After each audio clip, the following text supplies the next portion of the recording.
Нет, это загруженность большая. Транспорт. Я посмотрел, там большие пробки. Мы когда ехали с аэропорта, утром причем, вообще застряли надолго и крепко. Мы так двигались черепашьим шагом. Я говорю, мы опаздывали как раз. Мы ехали еле-еле, уже никакого терпения. Но хотели к Маринке туда на Пятигорск съездить. Не получилось. Мы же сразу приехали здесь, встретились с братишкой. А общественный транспорт? Общественный транспорт, это всегда мне нравилось, потому что у нас маршрутки не забивают. Например, вот эти вот сидячие места, ну, редко когда стоящие заходят, да? А у нас такого нет, у нас же набивают по полной стоячие места, там дышать нечем, жара, и все толкаются, все ругаются, и вот это вот, знаешь, независимо вот.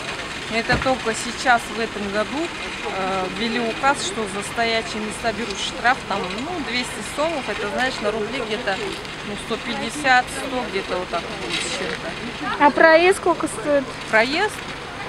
10 сомов, это вообще у вас копейки.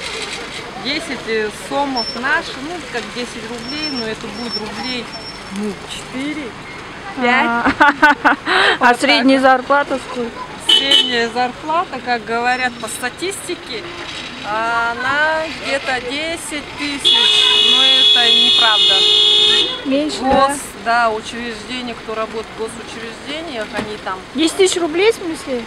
Какой рублей? Сомов. А в рублях это сколько? В рублях это 7 где-то.